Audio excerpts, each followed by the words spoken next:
Hello there, welcome back and welcome to part 29 of my build log of the Trumpeter 1/200 scale model of the Titanic. Today I am focusing on the poop deck mainly, so I'll be adding bits and bobs to this, getting it pretty much finished. There's a few outstanding things I need to do, but the lion's share of the work on the poop deck will be done after this video. So without any further ado, we will crack on.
So here we are with a few more deck fixings. We've got all of the vents, and don't they look lovely? I do particularly like the gratings in them. Whether gratings are actually in the extracts or not, I'm not entirely sure, but I do really like the look of them.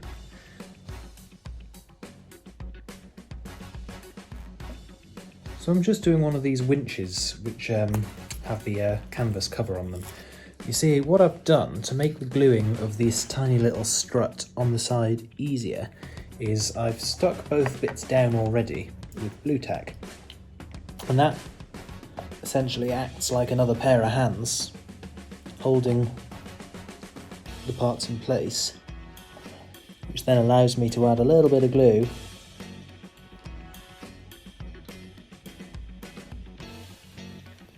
to seal the deal. And then I can use a bit of kicker. Simple.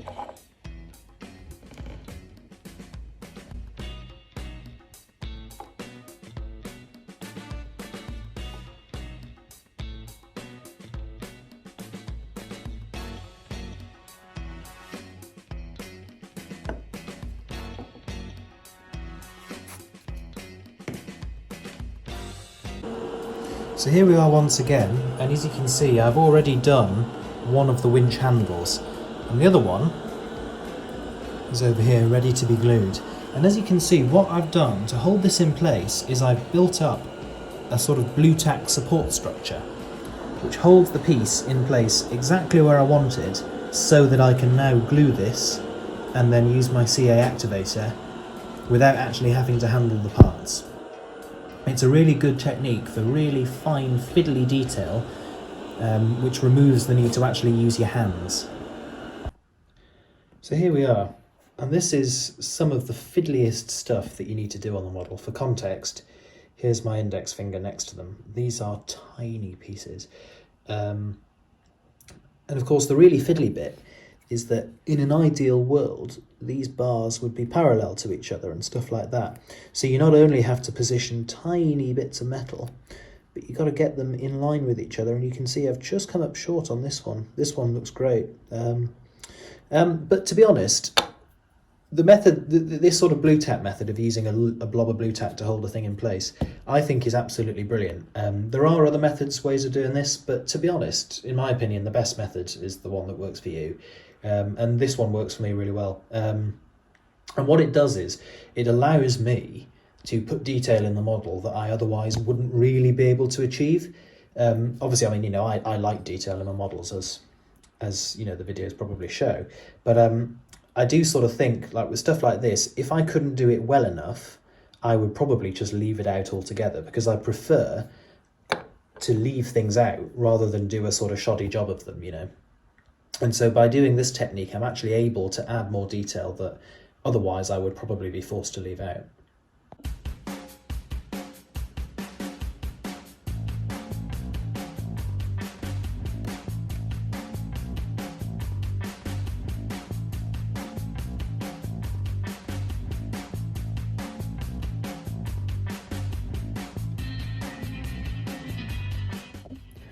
Here are my stern capstans. Once again, I've used Mascall on the top, that kind of weird paintable rubber kind of thing. So we'll see how good a job it's done.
So I'd say quite a good job actually.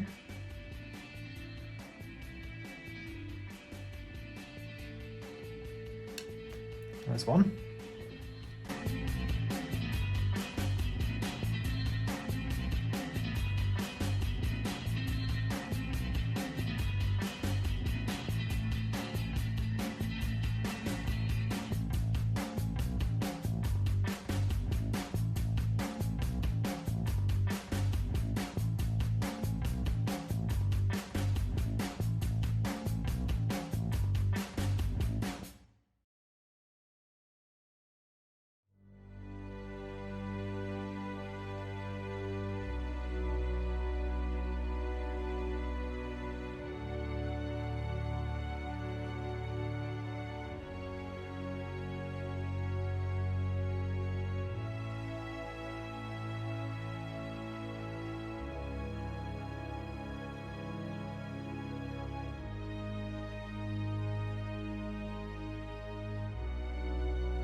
And so here's the capstans in place now, and they are one of my favourite parts of the upgrade set because they're so nice because you've got that lovely turned metal on the top and that really nice matte black underneath. It just looks so smart, and I think on a model this scale, proper metal really looks a lot better than like metallic paints, you know, really brings it to life. So I'm really happy with how those look. Now, I've just read an article that theorises that the capstans and the windlasses on Titanic were actually painted in green, machinery green, a bit like the winches, rather than the sort of deep grey that I've painted them. And I have to say, to me, that does actually make sense. It would make sense to me that powered machinery was painted in one colour and non-powered machinery, like say bollards, was painted in a different colour. Now, whether this is correct or not, I guess we'll never know. How can we really tell for sure? Fortunately, I quite like the capstans and the windlasses and the grey anyway, so it's not a huge concern for me. Obviously, it's a bit late for me anyway because I've already painted and stuck these things down. But I thought I'd raise it just in case people were interested. I'll put a link to the article so you can, have a read of it and make up your own mind. Now I'm just about to start making my benches, but before I do that, I'm going to anneal the brass photo etch sheet that these benches come on. Now the reason I'm annealing is because as you get it, the sheet of brass is very springy, and I need to bend these benches quite a lot, and the problem is, because it's so springy, the benches simply get bent but then bounce back to their original shape. So by annealing, you actually change the molecular structure of the metal, and this gives you a slight change in material properties, and it means that when you bend the metal, it's much more malleable and much more likely to remain in the shape it was formed into. Now, I don't profess to be an expert in annealing brass at all, but I do know a little bit about it. And some metals, when you're annealing, give you a clue that they're becoming too hot. Metals can, start to glow, that sort of thing. Brass doesn't do that. Brass just gets too hot and falls apart in your hand. So you've got to be very careful not to heat this stuff up too much, particularly when you're dealing with really fine bits of metal, like on this photo etch sheet. The benefit of the annealing process is this is a piece that I've already operated on. This is scrap. It's a piece that I was testing stuff on before. You can see it's been annealed. There's a bit of colour distortion in it now. You can see when I bend this, unlike before where it's sprung back, when I bend it now it maintains its shape. It's a much more malleable metal now. There's downsides to annealing, but this is one of the good sides. So when I use my forming mandrel, it's much more likely that I'll be able to get the crisp shape of the bench that I actually want.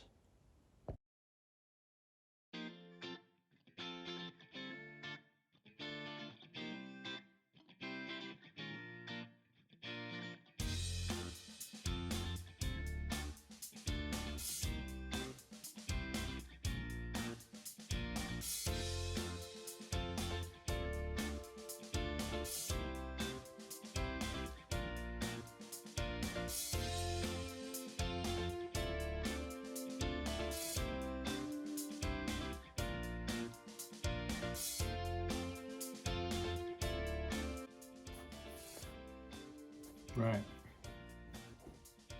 there we are. It would be easier, I think, to make a bench in 1:1 scale and then invent a machine that could shrink it down than actually do this. This is, I feel I say this in every video, but this is genuinely the most fiddly stuff I've done on the entire kit by a light year. But they do look very, very good. The wrought iron work just looks splendid, it really does. Here we are again, you can see the wrought iron work. It does look really good.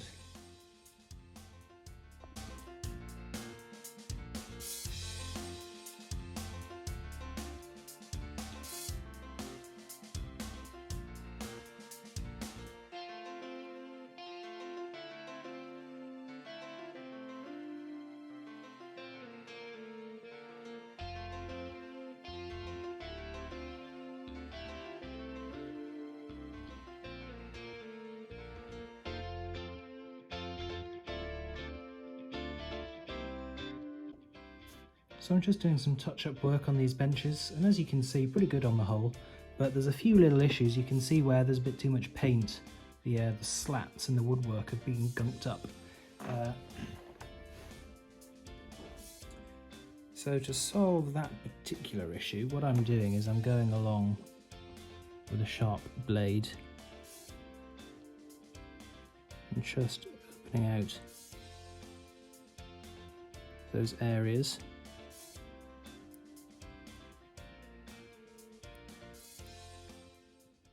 Now I should say the reason for this issue is because I formed the benches first and then added metal primer afterwards and then subsequently painted them. And I think this is where the problems come from. Because the benches were already formed, metal primer was able to sort of build up between the slats that are closer together because they're bent and stuff into the shape of the bench. So I've done about 10 benches this way, and they're okay, but they're not spectacular. You can see paint sort of clags up some of the areas. So what I'm going to do for the remainder of the benches, of which there's another, 40 odd to go, I'm going to paint the PE sheet first, and then I will shape them and glue them together after painting.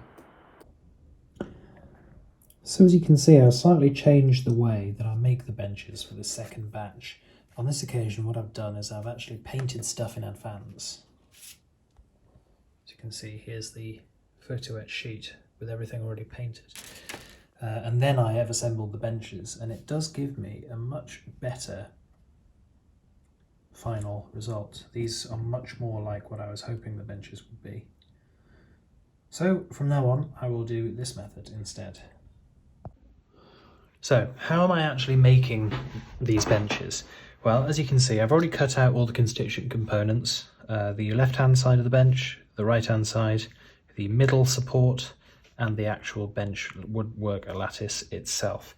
Now in the KA set, you get this piece. And this is what I would call a mandrel. It's a shape which you can use to form the bench to. So what we do is get our piece of photo etch, which represents the wooden slats. There's two sides to this. One has little bolts going in as if the wood's being bolted into the ironwork, so that needs to be on the top. And what I tend to do is I tend to use my thumb and just clamp the wood onto the end of the mandrel like this, you see? So wood is clamped onto the mandrel, then using a rolling substance, I'm using a drill bit here, roll it over the mandrel to make the surface. Now, there's a bit more to go, because what we next need to do is need to push this stuff right into the depth, right where your bum sits. So I use a sharp blade for that, and then roll up the other side with your drill bit again to finish the forming process. And there you are. We've now got our formed seat back, and you can see that is now formed into the appropriate shape. The next thing to do, I tend to make a pool of glue.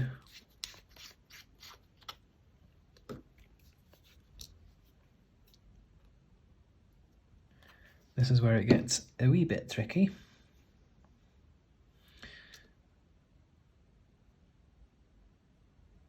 Dip the end of the bench in glue, and then lower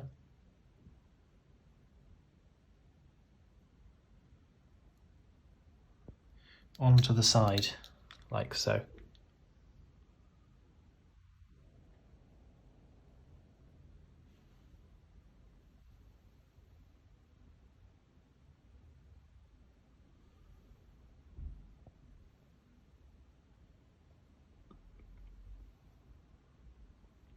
We'll keep this, allow it to dry for a little bit.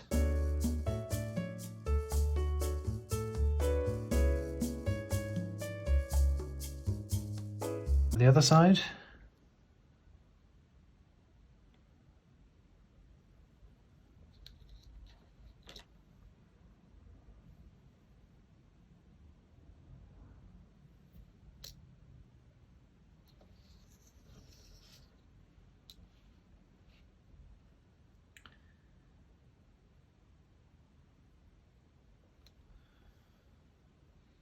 And just as the glue dries, make sure that you've got the angles all right. Make sure that the feet align with each other, because remember, these are going to sit on the deck, so they need to be aligned properly.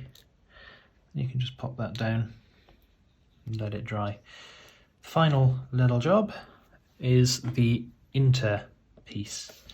Same as the two sides, but it doesn't have an armrest on, so it fits in between. What I do is put it between two angled tweezers. Just get a bit of glue wherever you can. You don't need too much. Then I push it into the bottom of the chair, let it sit up into the top, and then if it is, for whatever reason, slightly squint, use the tweezers to get it better. And there you have it.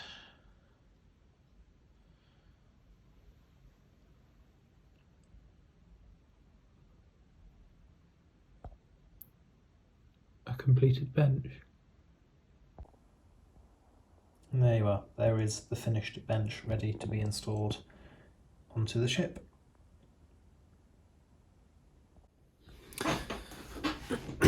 So as you can see, here are all the benches. And as I did with the rest of the furniture, I am positioning them first as a test, before I go any further, before I actually glue them down into their final position. Now there's a few things that you can do with these benches. The first thing is that I've now made about 30, but there's only 18 on the poop deck. So of those 30, I have selected the best to be put here, because out of all of the locations for benches on the ship, this is by far and away the area where they are most visible. So I'm deliberately putting the very, very best examples of benches in this location. The other thing I'm doing is, even within these 18 of the best, there are some which have a better side to them, or, you know, an area that you might want to hide. So for example, one of them, I can't remember which one, I think it's this one. The side of this is it's got slightly too much paint on it. So what I'm doing is I'm butting it up against another bench so that it's hidden, you can't see it. And it's just another way that we can sort of get away with slight imperfections. So these are the very best benches. The rest, while they're not bad in any way, they're not as good as these. So I'm going to reserve those for nooks and crannies around the ship where they are not going to be as visible and they're not going to sort of spoil the image of the ship as much. So the first thing I'm going to do is trial fit all these in place, then I'll glue them in place permanently.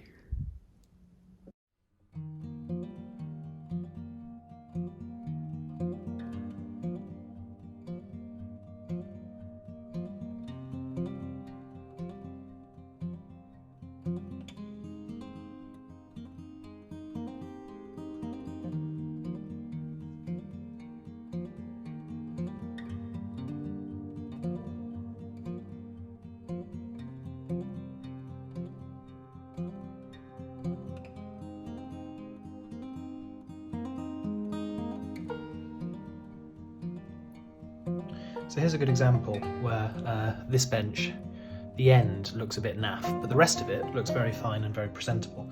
So what I'm going to do for this one is I'm going to use it in a place where its end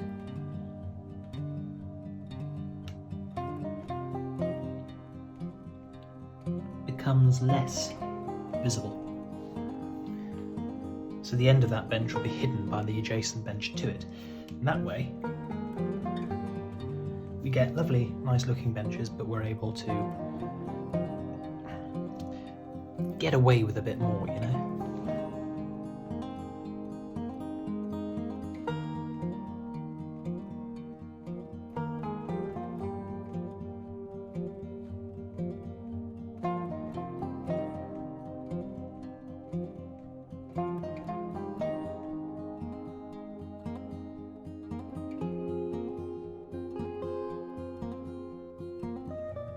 So here we are. Poop deck is pretty much done now. Obviously needs to do the after bridge. Anchor needs to go there, flagpole and some cranes. But the benches are at least complete. And I'm very happy with them. After a slightly wobbly start, I'm very happy with how they look. The detail on them is superb. You know, the sort of the wrought iron work of the bench armrests is just brilliant, and they really do look the part. So I'm very happy with these.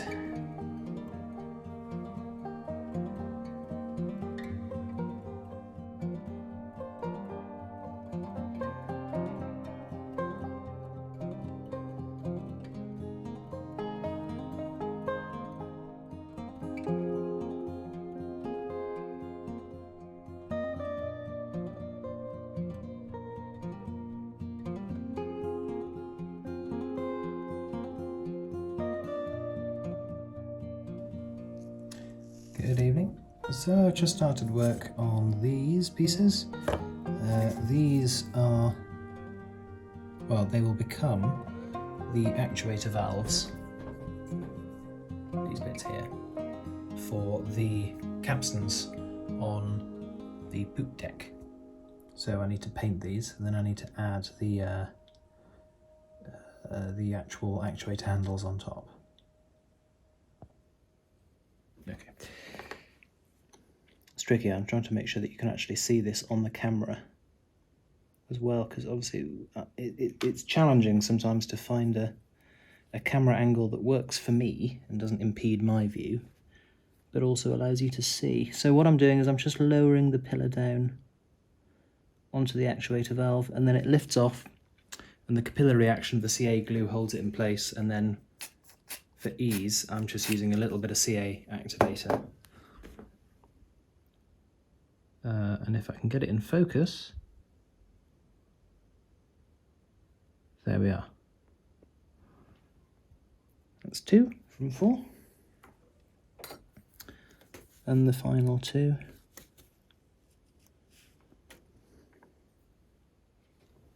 Tricky, fiddly little work this, but it's quite satisfying.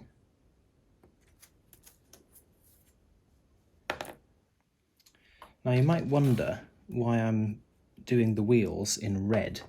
I think I told this story before, actually. But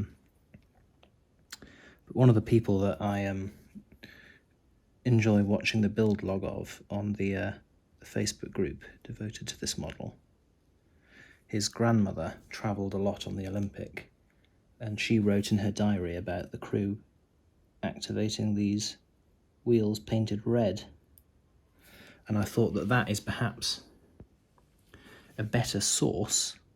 You know, that's a first-hand source. So I thought it was a bit more of a reliable source than most others. And actually, I also think painting them in red, it makes them stand out a lot more. Makes them a lot more obvious on the deck.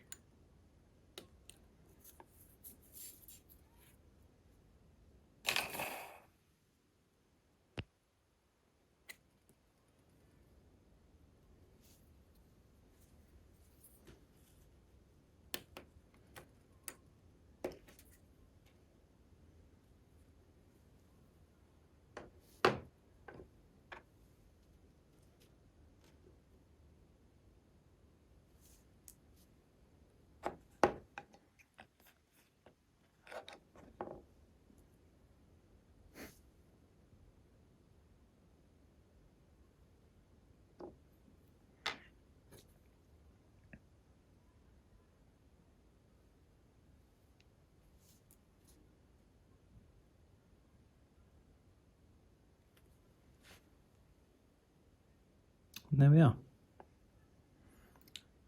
4 off. And as is always the way, I've done these a lot better than I did the ones on the Vauxhall deck, because I've had a bit more practice at it by now, you know.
And now we continue with adding the capstan activators.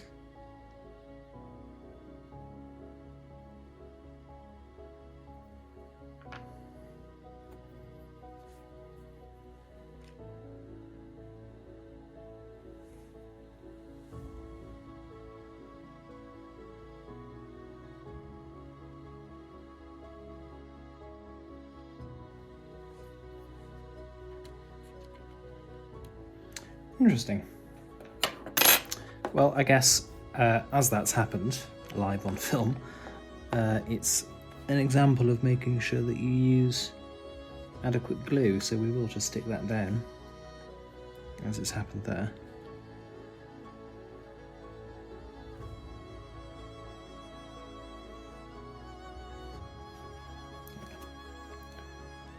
I never had that happen before.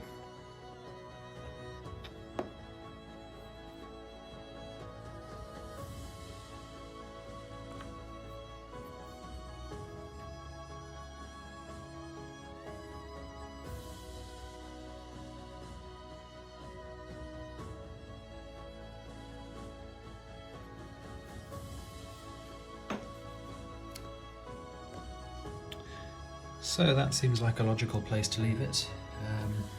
I do still have work to do on the poop deck. I've still got the aft bridge to complete. Obviously the railings, I need to get those cranes up there.